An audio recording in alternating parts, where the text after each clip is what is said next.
Hello students, now we are going to discuss the topic called the discovery of neutrons.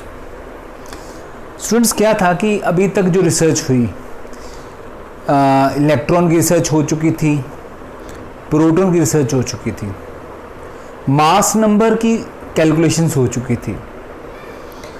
जो mass number आ रहे थे, यानी कि मास, atomic mass की value जो आ रही थी, जब हम चेकआउट कर रहे थे कि मास ऑफ जितने भी प्रोटॉन है और जो इलेक्ट्रॉन है, वैसे तो इलेक्ट्रॉन तो नेग्लिजिबल पार्टिकल है, तो फिर भी एनी हाउ अगर कैलकुलेशन करते थे तो जो एटॉमिक मास आ रहा था और प्रोटॉन जितने हैं उसका मास पर प्लस इलेक्ट्रॉन का मास सब कुछ करने के बावजूद total mass was coming to be greater than the mass of the protons and the electrons. तो रदरफोर्ड के मन में उस टाइम पे आइडिया आया कि जरूर अभी कोई और फंडामेंटल पार्टिकल अभी उसकी रिसर्च होनी बाकी है जो एटम में प्रेजेंट है और अभी तक उसकी रिसर्च नहीं हो पाई जरूर। और उसका एक आइडिया था कि ये जो भी बॉडी होगी it will be a neutral body, और उसका जो मास होगा, अब उसकी प्रेडिक्शन थी, जो कैलकुलेशन डिफरेंस आ रहा था ना बेटा, उससे उसने एवेल्युएशन किया था कि उसका जो मास होगा वो nearly equal to the mass of the proton होगा and it will be a neutral body. कैसे? क्योंकि एटम तो देखी ना, अभी जो रिसर्च हो चुकी थी एटम एक न्यूट्रल पार्टिकल प्रूव हो चुका था।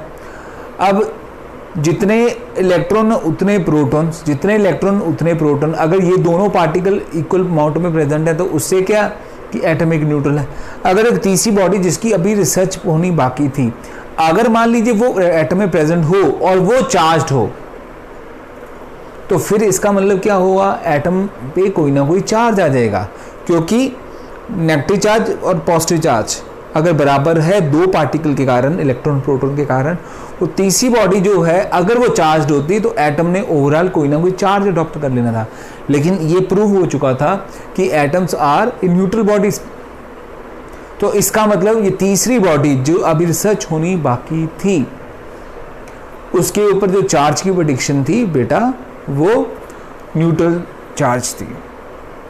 और रदरफोर्ड ने उस पार्टिकल का नाम, जिसकी रिसर्च अभी होनी बाकी थी, जो उसकी प्रेडिक्शन में था कि जो कि न्यूट्रल बॉडी होगी जिसका mass nearly close to that of proton होगा, उसने उस न्यूट्रल बॉडी का नाम न्यूट्रॉन प्लेस कर दिया।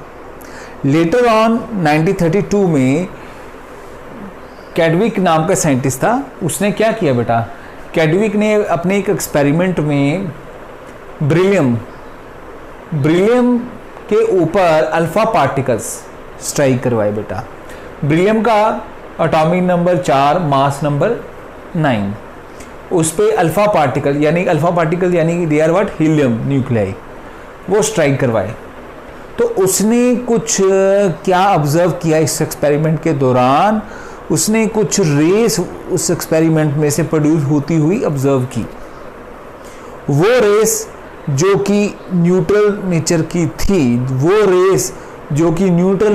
थी, क्यों? क्योंकि those rays were not affected by the electric and magnetic field. तो जेम्स चैडविक ने उस